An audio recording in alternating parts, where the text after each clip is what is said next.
Hold on tight for the next hour. You're entering into a place, a zone called the alternative to the alternative media. It's a place, a special place where even truth seekers fear to tread. All right, people, let's move like we've got a purpose. Affirmative.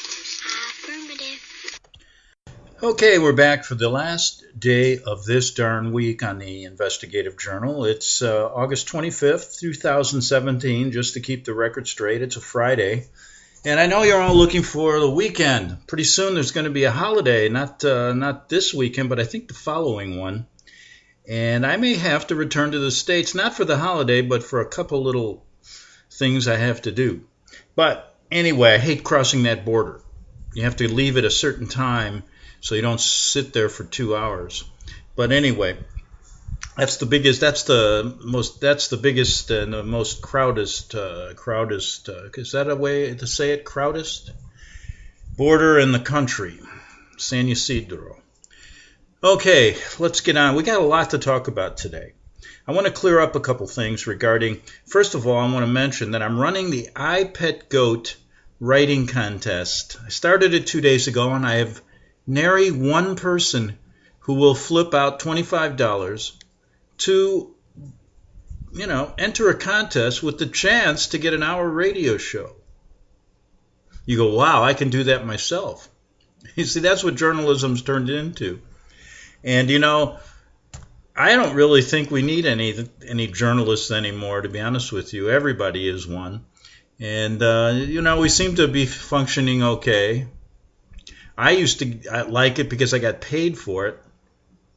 And now the only way you're going to get paid for it is if you lie and you work for the Jesuits. And boy, isn't it interesting how a lot of people know about it, but they won't do a damn thing about it, And the question is, I think people feel defeated that they can't do anything about it.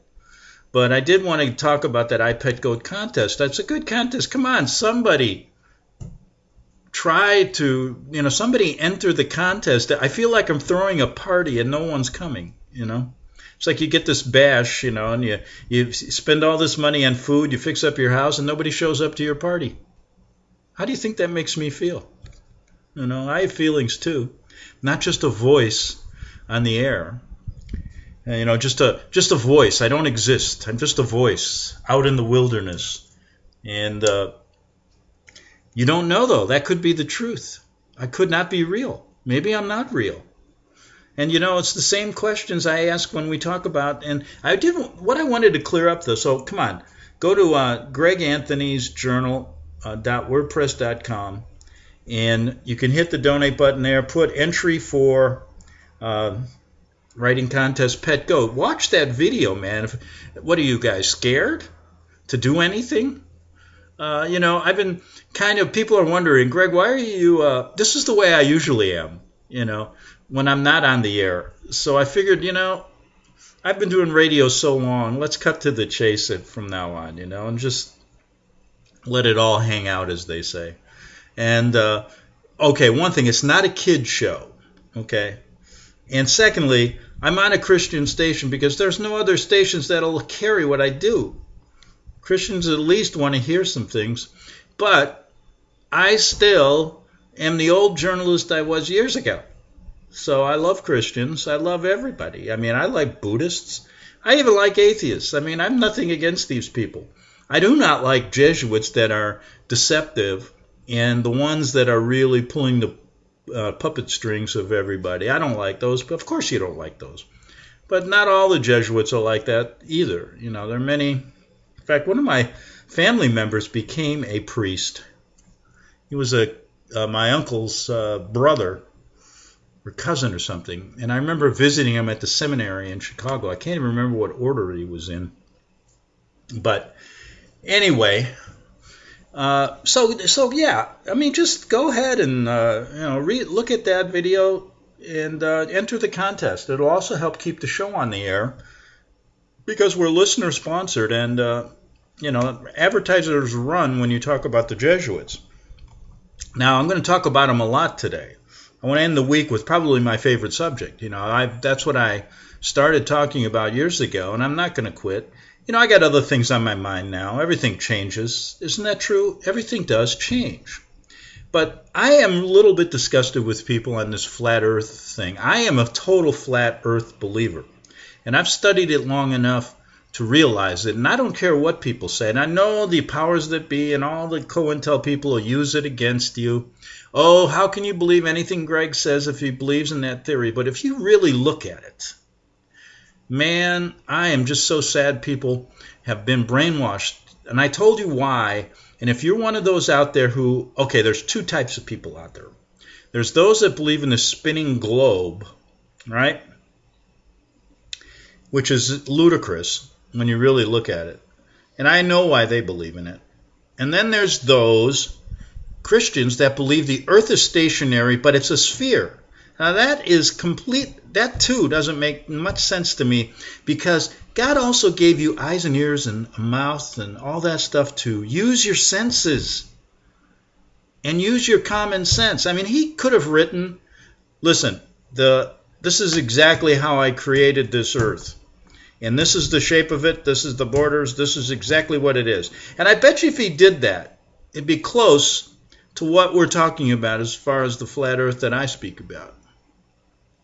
Because when you do your homework, when you use your senses and your common sense, and I had discussions with people, and the second person is the one who thinks the earth is stationary, but it's round, and they will go to their grave saying that this word in the Bible states is not flat, is not, it means it's a sphere. It doesn't.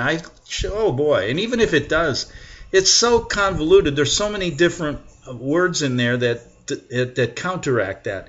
But if you just use your common sense, you'll see that it's just like they said, the firmament, flat, and then you got a dome, and then you got the edges that are holding in the water, and then out there we don't know. We don't know what's above. That's okay. We don't know really what's on the other, past the other side, but we do know this, that I'll tell you that when you do your homework and you start talking about horizons and you start talking about the curvature and the sun and the moon, you're going to be flabbergasted when you realize that they have been pulling the wool over your eyes for so many years. And I am really passionate about this. I don't want you to leave this place not knowing what you were on. You get it? Now call me, a fanatic on this. Okay, I will. But you know what? Why not? Can't you be passionate about something? Now, I know you people are passionate. There's many people out there, because it's a Christian station. More Christians listen to me than other groups. And I know that my show gets around. But every Christian tries me, every time they want me to do this, they want me to do that in the Bible, and I say, okay, but now you're going to do this for me. All right? Because I listen to you. Now you listen to me. You check it out. And don't just go, oh, it doesn't matter. It's round, and what is it going to matter to me? It matters a lot, because they've changed your reality. And they're going to do even more than just change your reality. They're going to change the whole way this world operates. That's what they're all about. And that's kind of leading into what I want to get into today. Because I'm going to spend a half hour or hour talking about the Jesuits. And boy, I could go on forever. You just sometimes don't know where to start. And I realized, did you know, I'm going to talk about a few things here. I'm going to show you quickly how they control the Trump cabinet, also how they controlled Obama. We know they were in the Clinton and the Bush cabinet. And the Clintons are, have gone over and over and over. And I imagine if we go back to every president, they tried to get their dirty little hands on them. But not only that, did you realize that 3 Jesuit priests were instrumental? You all heard of Watergate, bringing Nixon down, and the Watergate scandal. They were instrumental in this whole thing. Jesuits. Yes. And there is so much more. I want to get into that today, so that's what we'll do. And we'll start out with kind of an overview picture of what they really have planned. And we'll do that in a second. Then we'll get into some of the little specifics to show you, because I want to, I always try to give you a few specifics. So you start, how many times have I done it? We go to Father Dall'Oglio, who's working in Syria to help fund and to make sure ISIS, their terrorist group, gets the funding and grows and creates all this havoc. And remember when I talked about Father Edmund Walsh, who brokered a deal with Stalin and Lenin, and who also was in Baghdad, and who also was in China? And isn't that funny? I say it like Trump, China. You ever notice how he says it? Oh, and by the way, he gave a speech the other day in Phoenix. Hilarious. I mean, I sometimes listen to it. I listen to a video of it just to get some entertainment value out of it. The guy actually should be an entertainer. Maybe he is. That's what he's there for. It was actually pretty funny. And it's pretty obvious what they're doing. I mean, they're taking the presidency and turning it into the Rowan and Martin show. But that's okay. I mean, we all know it's crooked no matter what. They can be serious. They can be funny. They can do whatever they want. But all roads lead to that tunnel into Georgetown University. And then from there, all roads lead to Rome, because that's where all the power, and that's where it all starts. And that's who's going to be, at the top of the food chain once they transform what they've been working on for years. Ever since the Constitution was formed, they've been trying to get this country. They had a long-term plan that started back in the Revolutionary War, where they were involved in this. Yes, folks. You might as well call some of the Jesuit priests your founding fathers, because they are. And isn't it funny they call them fathers? Why don't they call them the founding diplomats, the founding politicians, the founding... Because they're telling you, these guys are puppets for the Jesuits, even back then. And we talked about Lorenzo Ricci, so I've given you facts that, nary one person, I know a couple people that have went into it, but I know it just goes in one ear and out the other. And so, how many times do you got to say it? The Jesuits are to be reckoned with, and you got to spread the word. So we're going to start off with that in just a second. Okay, you know what I decided to do here? Okay, I got a message there. But anyway, you know what I decided to do? I'm going to get into some specific about the Jesuits, but let's look at behind the scenes. Listen, they're not going to come out and tell you they have a power structure set up. They were instrumental in making sure the United Nations functioned. And they've been trying to create this global world for a very long time. And so I've talked about many specifics over the years. But I thought we'd talk about today, first, is this transnational globalist governmental structure they have been instrumental in creating. And the United Nations, they've worked tirelessly since the inception of the League of Nations after World War I, which didn't work well, to roll out this one world order carpet. It should have been called the Death of Nations. And do you know that 666 chair is empty in the United Nations? I remember once they had a picture of Condoleezza Rice and they were at the United Nations, and in the background they had the blue logo, and the way it was angled, you could see a 666 there too. They tell you. And the worship center in the United Nations is pagan. Go there. Now, they put the warlord bankers in control, but there's a strong push now for a different kind of control. And Pope Francis is key. Putin chastised him the other day and said, hey, you're not a man of God. You're not a holy man. What's this socialistic kick you're on here? Stay out of our government affairs. Now, I know Putin works with them, but he is the antagonist that, they have to play both sides of the coin. There's a strong push, though, for socialism. Look at our country now. They want to tear down. Are they going to tear? My question was, they're tearing down all these statues of Civil War people, not knowing what the Civil War was really about. And I said, why don't you tear down all the Vatican statues? Because they were funding the Confederates. So Are they going to take down the Alamo? If they do, if they try, I'm going to get 100 men, and we're going to go protect the Alamo. They're not taking that one down. We'll stand and we'll fight even harder than they did when the Mexicans came. They'll probably hire Mexicans to do it. Did you know there's 50 million Mexican-speaking people in this country now? More than in Spain. And people say, Greg, why'd you move to Mexico? I said, what's the difference? Where I lived, it was like Mexico. There are more Mexicans where I lived in America than here. There's more Americans here than Mexicans. I've seen more Americans here than I did in Chula Vista. Now, there's a strong push now for socialism, leading to this theocratic socialism and the one world order. Oh, they'll get there.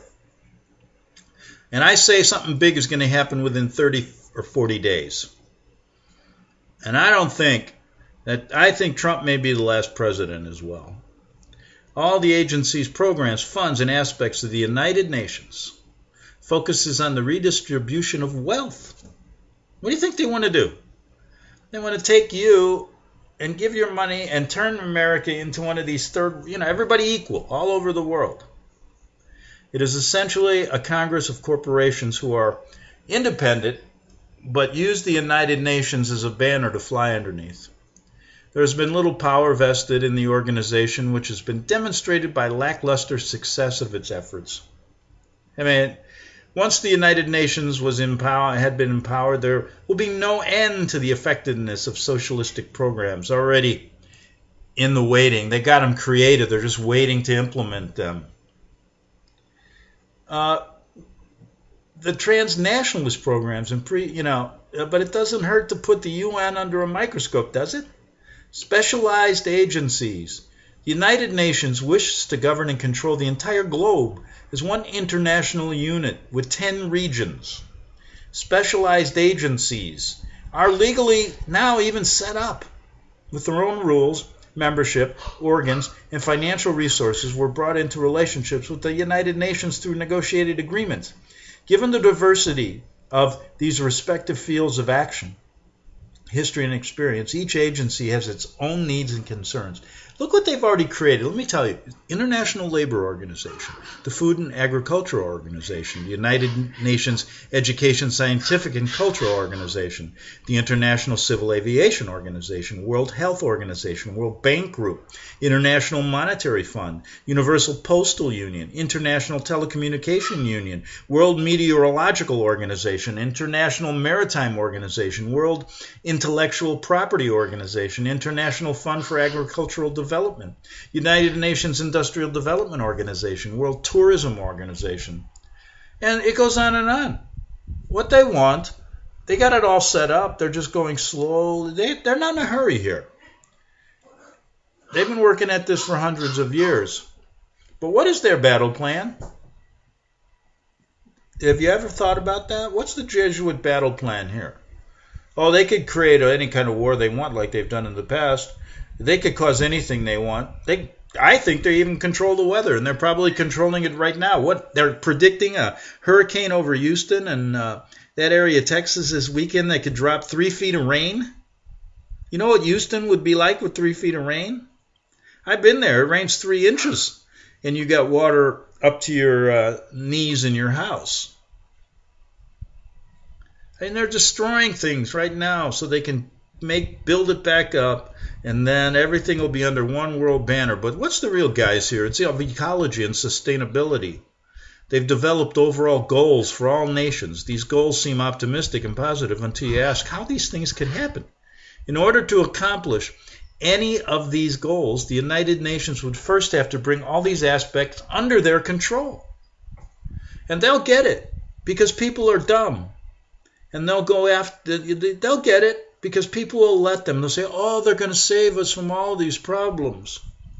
And then all the Christians will run away and say, oh, I think I'll go read the Bible now. And there's nothing wrong with reading the Bible.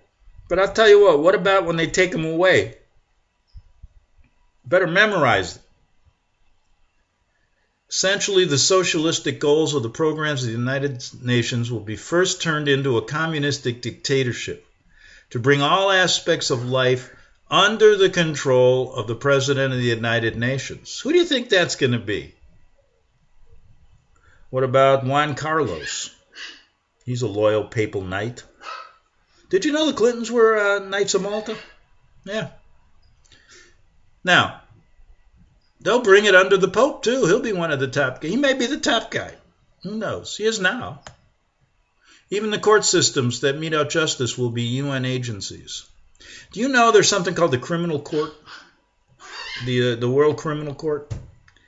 That's set up by the UN, and it's run by Muslims, and Christians don't have a say-so. I mean, they're getting persecuted all over, and they don't care. They don't help them. And they allow terrorism to function. So the World Criminal Court is useless. Key point. The Rothschild family will continue to be controlling bankers of the Vatican and the world through the United Nations World Bank. The Rothschilds have historically been the Queen's bankers, the Vatican bankers. They're my bankers. You think they'd take me on as a client? Boy, I bet you they'll go after that woman that won that $758 million lottery in Massachusetts, and she was so dumb. She was giving a radio interview. They know her name, everything. Boy, I'll tell you what, lady, you're asking for trouble. You're worth, what, $358 million now after the government gets their hands into that? The Rothschild, I bet you she's broke in 2 years. God, keep yourself quiet. Don't tell anybody who you are. They'll be robbing you blind. The Jesuits already right now are looking. They're probably going to start tailing you right now. The Rothschilds have historically been the Queen's bankers. Oh boy, they're aligned with Juan Carlos and the Jesuits. Anybody here want to let the Queen know it's game over? Yeah, right. Here are some of the programs that the good old United Nations has adopted as goals. They're doing everything for you. You see, Americans are just going to bow down and say, hey, that's fantastic. I don't want to do anything. You know, I remember when I grew up, I was still changing my oil. I still knew how to change a tire. And now nobody does that. Tire blows, call AAA. Nobody knows anything. You can't, and the cars they make, you can't fix them anyway. One little thing goes wrong, it's a computer chip. It's ridiculous. It used to be you could change the points and plugs and all that kind of good stuff. Okay, so here's what they want to do. And this was their Millennium Development Goals in 2015. They came up with these. Yes, they did. And here they are. I'm not going to finish them because I'm running out of time here in the first. End poverty in all its forms everywhere. What's the translation to that? They ain't going to end poverty. They're going to control all the wealth. There'll be more poverty. End hunger. Achieve food security and improve nutrition and promote sustainable agricultural. What does that translate to? Control all the food sources so they can kill you when they want. Give you tainted food, tainted water, tainted air. Ensure healthy lives and promote well-being for all at all ages. That means what? They want to control your medical health care so they can kill you when they want and make money off of you. Ensure inclusive and equitable quality education and promote lifelong learning opportunities for all. You know what that translates to? Brainwashing. Americans love it. They've been brainwashed their whole life. That's why they don't believe, they won't even look at the flat earth because they got you before you even could think. And they put a globe in your hand and said, this is what you live on. And people go, okay. But wouldn't I fall off? Oh no, there's gravity. Folks, I'm going to make a statement. It does not exist. There is no such thing. It's a false, just like the Jesuits preach false spiritual doctrine, it's a pseudoscientific false doctrine. Achieve gender equality and empower all women and girls. What's that? Control all females. Tell them when they can procreate. The Pope, you know what he said? He wants a one-baby policy all over the world, including the United States. Back in 3 minutes on the Investigative Journal.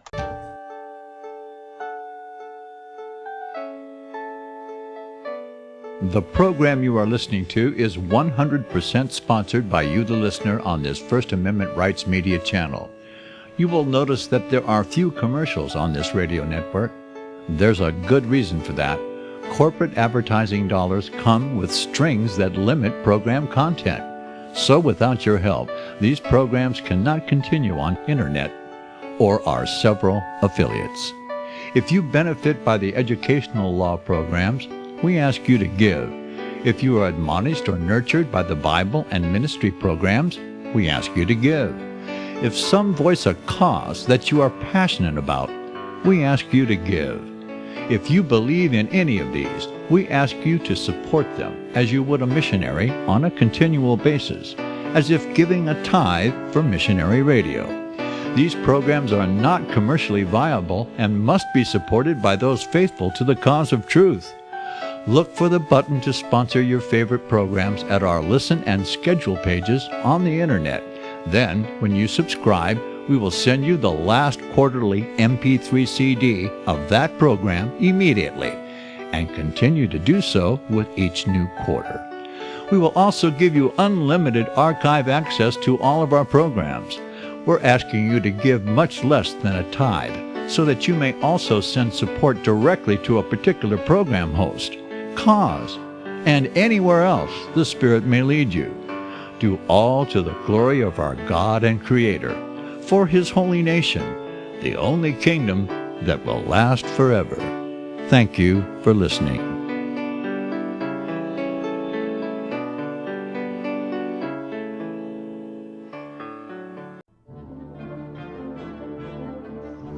Visit crosstheborder.org, CROSS, crosstheborder.org, to get your print, EPUB, or PDF version of Nicholas Arthur's new book titled When the Third Temple is Built.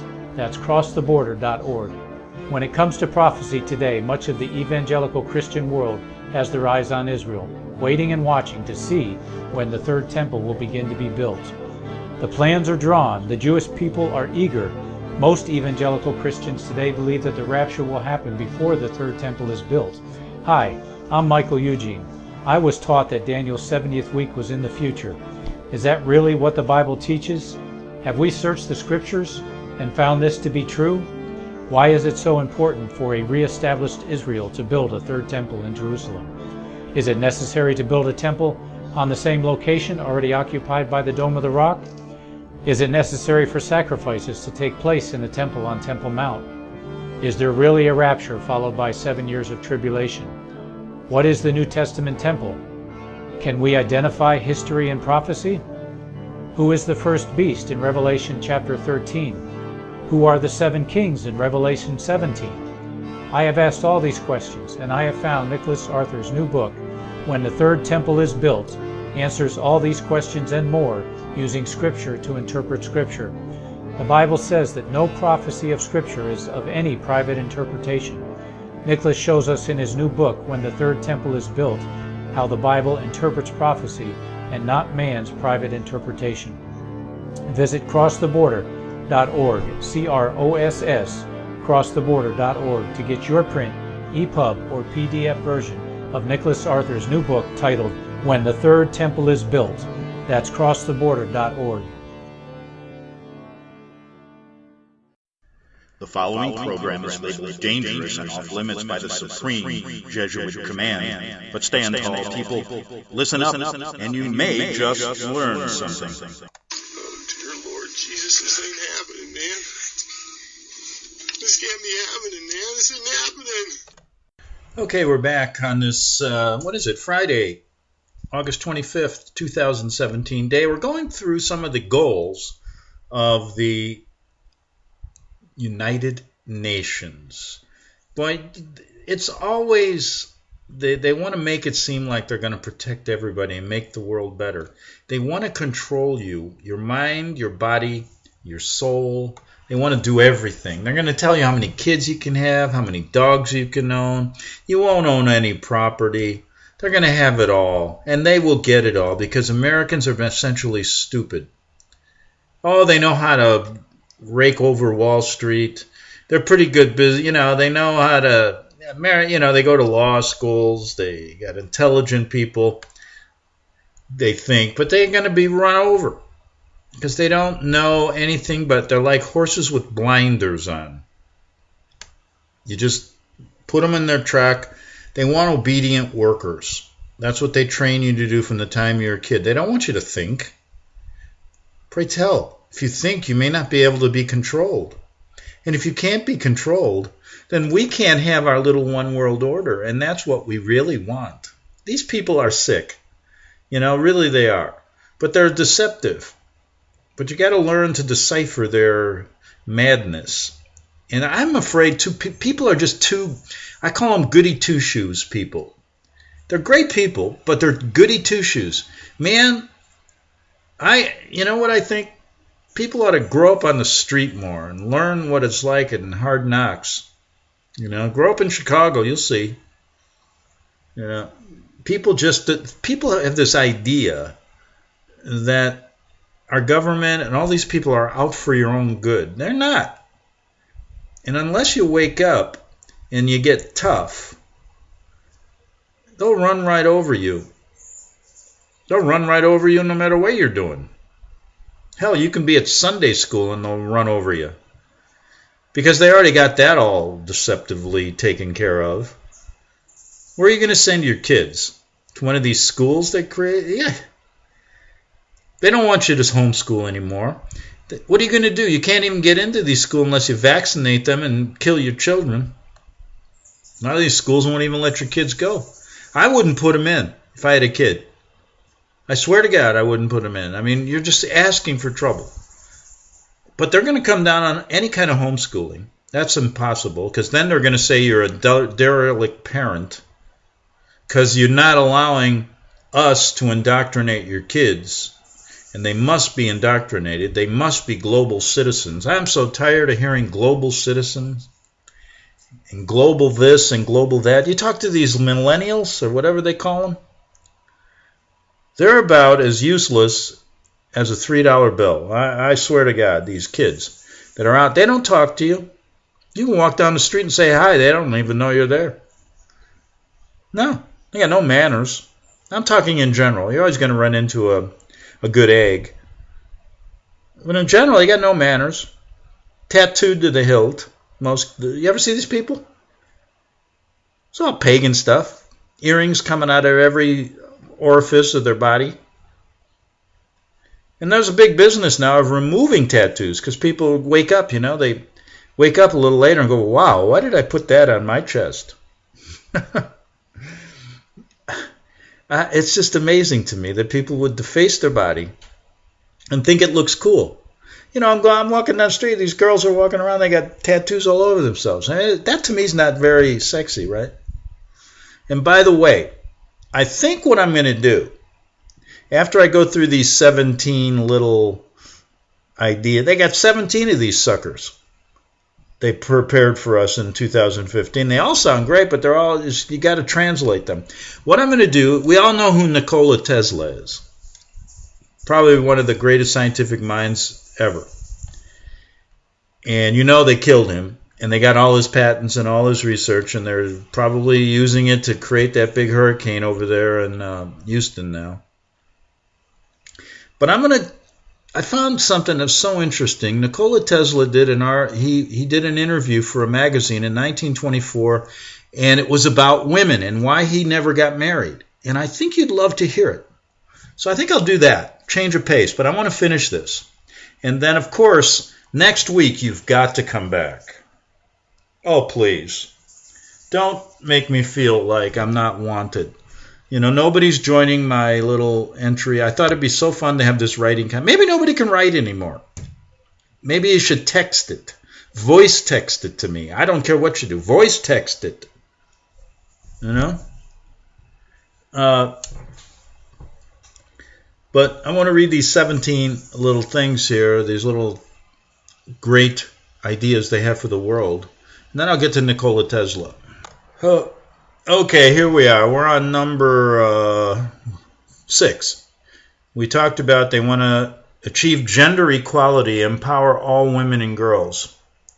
Gender equality. You wait till you hear Nikola Tesla talk about women. It's quite interesting. I think he's got a lot of good points. Now here's their sixth one. Ensure availability and sustainable management of water and sanitation for all. Yeah, control all the water and resources. Ensure access to affordable, reliable, sustainable, and modern energy for all. Control the energy. What are they going to let us do? Nothing. What are we going to do? We're just going to be obedient little slaves to them. Well, not that we're not now, but it's going to get worse. But then we can be a global slave. Let me take a sip of water here. Okay. Promote sustained, inclusive, and sustainable economic growth. Everything's sustained. Promote affordable. These people are sick. They're not going to do any of this. Full and productive employment and decent work for all. Yeah, they're going to tell you where to go. You're going to live in some community, and then you're going to say, well, he's 6'1", he's got an aptitude for this, you are going to be a computer programmer. Greg, you're 5'9", you're pretty dumb, you're going to be a construction worker. Not that construction workers are dumb. In fact, I was a construction worker for years. So there. I've had so many jobs I can't even remember them all. Every type of job. And you know what? I'm happy about that. Because I know how hard it is to work construction, man, and I love those guys who do it. Because it is tough work, man. I remember I had to use a jackhammer one summer. Holy God. Bill, I'll never forget it. We're tearing down a bridge. Oh my goodness, I was shaking all night after that. I do have that jackhammer. I'd be walking home, my whole body's still shaking. I can still feel it. My hands, they felt like they were sore. They were, you ever bruise the bones in your hands? But man, the job paid well, and I said, I'm doing it. I need the cashola. All right, so they want to do that. They want they want to control all your jobs. Build resilient infrastructure. Promote inclusive, sustainable industrial. Control all the industry. Reduce inequality within and among countries. You know what that means? Control the nations. Sounds like a lot of control here, doesn't it? Ensure sustainable consumption and production patterns. I shouldn't even say it. These are getting boring now. Conserve sustainable use of oceans, seas, marine. Control all the water. And shipping. Protect, restore, and promote sustainable terrestrial ecosystems. Control natural resources. Promote peaceful and inclusive societies for sustainable development. Provide access to justice for all and build effective and accountable, inclusive institutions and levels of justice. Control the courts. You think you're going to get justice? Oh, God, this thing's making me laugh. Strengthen the means of implementation and revitalize the global partnership of sustainable development. What the hell does that mean? I think it means something like control all your laws. Well, I guess you could join them. You can't beat them, join them. And a lot of people will. Hey, let's get to Nikola Tesla and talk about why he never got married and what his thoughts are about what was going on in 1924. It'll be interesting with women.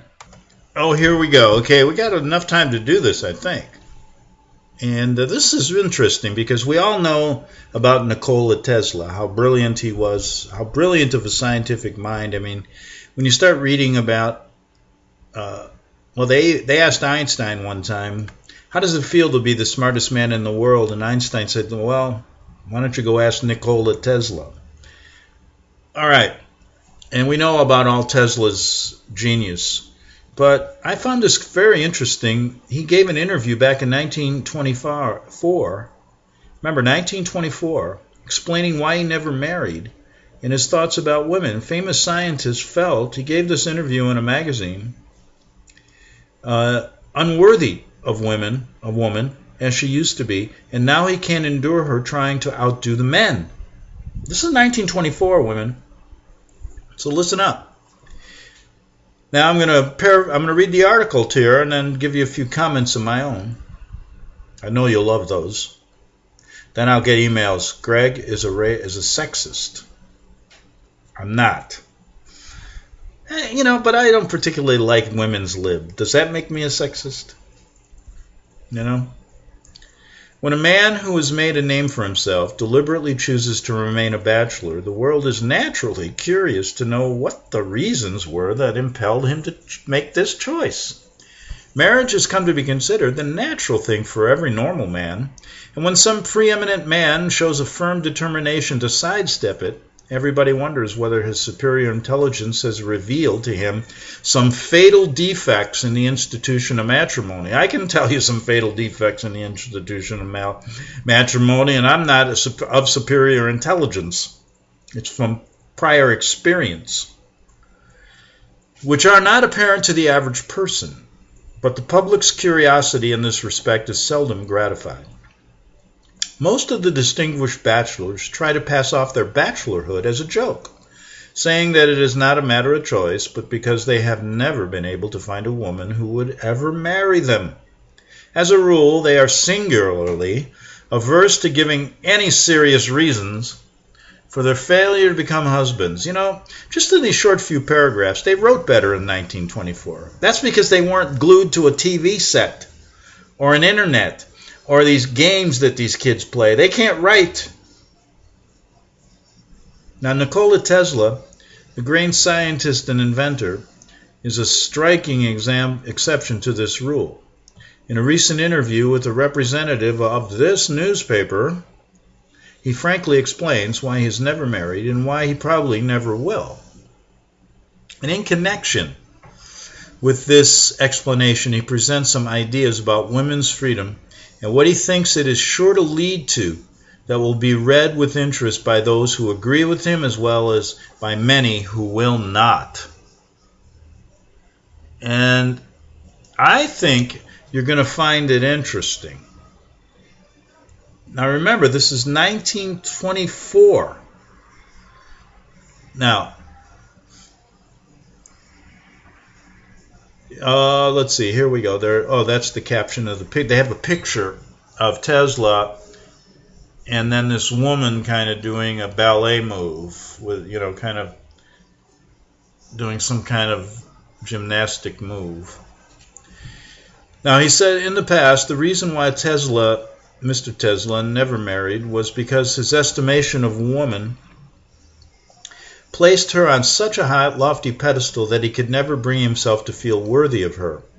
Now that she has, as he feels, stepped down from her pedestal and bartered all her noblest qualities for what is called her freedom, he's even more declined to matrimony than he was before.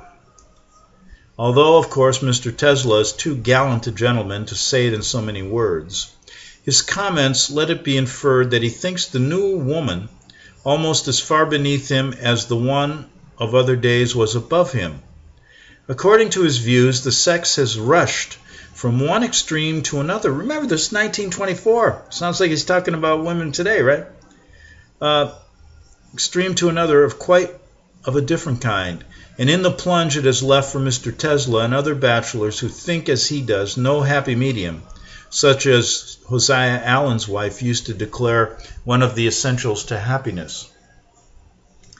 Now here's Tesla quoting himself. This is Tesla saying, I had always thought of a woman as possessing those delicate qualities of mind and soul that made her in these respects far superior to man. I'd put her on a lofty pedestal, figuratively speaking, and ranked her in certain important attributes considerably higher than men. I worshipped at the feet of the creature I had raised to this height, and like every true worshipper, I felt myself unworthy of the object of my worship. But all this was in the past. Now the soft-voiced gentlewoman of my reverent worship has all but vanished. In her place has come the woman who thinks that her chief success in life lies in making herself as much as possible like man, in dress, voice, actions, and sports, and achievements of every kind. In those words, the great electrical genius sums up the reasons for his bachelorhood. Some who read them will urge that his view of womankind is distorted by the years he has spent in the laboratory, dealing with inanimate things and developing perhaps an abnormal shyness which acts as an insufferable barrier to marriage. Others will say that the very fact of his detachment from the ordinary routine of life makes him all the better qualified to point out its defects and to criticize the change for the worst which he believes new conditions have brought to womankind, becoming stronger than men, both physically and mentally. And Tesla says, the world has experienced many tragedies, but to my mind, the greatest tragedy of all is the present economic condition wherein women strive against men and in many cases actually succeed in usurping their place in the professions and in industry. This growing tendency of women to overshadow the masculine is a sign of a deteriorating civilization. Women's determined competition with man in the business world is breaking down some of the best traditions, things which have proved the moving factors in the world's slow but substantial progress. Practically all the great achievements of man until now have been inspired by his love and devotion to women. Man has aspired to great things because some woman believed in him, because he wished to command her admiration and respect. For these reasons he has fought for her, risked his life for her, and his all for her time and time again, everything for her. Perhaps the male in human society is now useless. I am frank to admit that I don't know. If women are beginning to feel this way about it, and there is a striking evidence at hand they do, then we are entering upon the cruelest period of world's history. Our civilization will sink to a state like that which is found among the bees, ants, and other insects, a state wherein the male is ruthlessly killed off. In this matriarchal empire, which will be established by the female rules, as the female predominates, the males are at her mercy. The male is considered important only as a factor in the general scheme of the continuity of life, i.e., procreation, right? The tendency of women to push aside men, supplanting the old spirit of cooperation with him in all the affairs of life, is very disappointing to me. Woman's independence and her cleverness in obtaining what she wants in the business world is breaking down man's spirit of independence. The old fire he once experienced at being able to achieve something that would compel and hold a woman's devotion is turning to ashes. Women don't seem to want that sort of thing today. They appear to want to control and govern. They want man to look up to them instead of their looking up to him. Mr. Tesla is not given to making statements that he cannot prove. His life's work has been based on logic, not on guesses. In voicing his gloomy views of the modern life, Mr. Tesla says his observations are not confined to the women of this country. Conditions abroad, he says, suggest that the same tendencies are worldwide. Having always regarded women as super beings, he expresses great sadness over the change he thinks the last few years have brought in him. I'm considering this question not merely from the standpoint of a man, he points out. I'm thinking of the woman's side of it.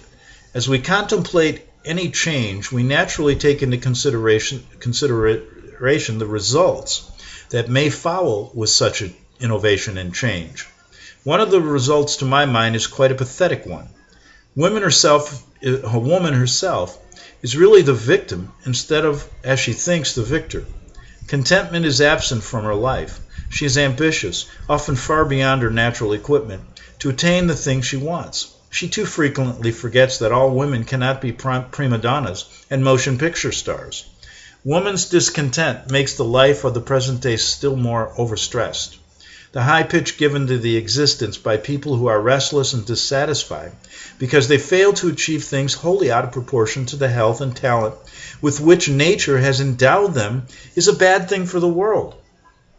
It seems to me that women are not particularly happy in this newly found freedom, in this new competition which they are waging so persistently against men in business and the professions and even in sport.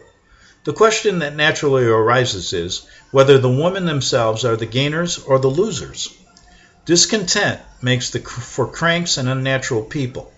There seems to be an uncommon number of them about today. And let me tell you folks, this is 1924, and I think there's a number of cranks, there's so many cranks and unnatural people today. Let me give you an idea. I was listening to two stories on the way into town today. One guy goes to his wife's house. They were divorced. Kills her, takes the son.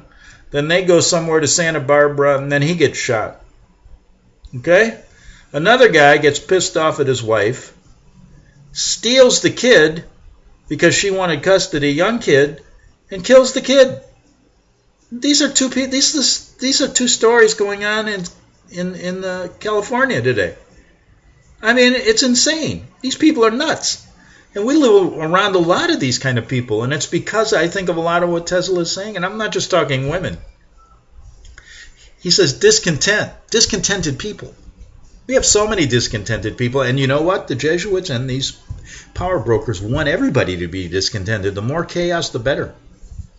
Discontent makes for cranks and unnatural people. There seems to be an uncommon number of them about today. This is 1924. This is one of the reasons I remain apart from the crowds, the public or semi-public. Character is the target for all sorts of attacks and unpleasant communications. The power of the true woman is so great that I believe if a beautiful woman, that is to say, one beautiful in spirit, in manner and in thought, in fact, beautiful in every respect, a sort of goddess, were to appear suddenly on earth, she could command the whole world. Her leadership, I believe, would be universally recognized. History has given us many examples of the wonderful influence exerted by unusual women. Among these have been the mothers of great men, but their influence lay not in their determination to outdo man, or even to compete with him. Perhaps because woman is finer and more highly sensitized instrument. She knows by instinct her power and understands that the extent of it lies in the high position she takes for herself. But the superior never descends to the level of commonplace. So he's actually commenting, you women. He's complimenting. These views of Tesla will be received with great interest. Whether one agrees or not with his idea that women in her new role is a sinister force that is going to pull down to ruin our whole social structure, he is generally recognized as one of the greatest minds and mentalities of the present day. And many scientists think it's quite possible that one of his sensitized machines actually caught signals from many far-off places. For several years, he has been living in comparative seclusion in the Colorado Rockies, devoting himself to the perfection of 2 or 3 inventions which he expects will revolutionize methods of transportation and communication. He's almost ready to explain to the world a way of transmitting electrical energy without the use of wires. Wow! This will enable the energy from some great source of power like Niagara Falls to be quickly and economically transmitted to any desired part of the earth, and perhaps someday to everyone. Tesla wanted free energy. He had it figured out way back then, and they killed him and took it. Back Monday. Have a good weekend on the Investigative Journal.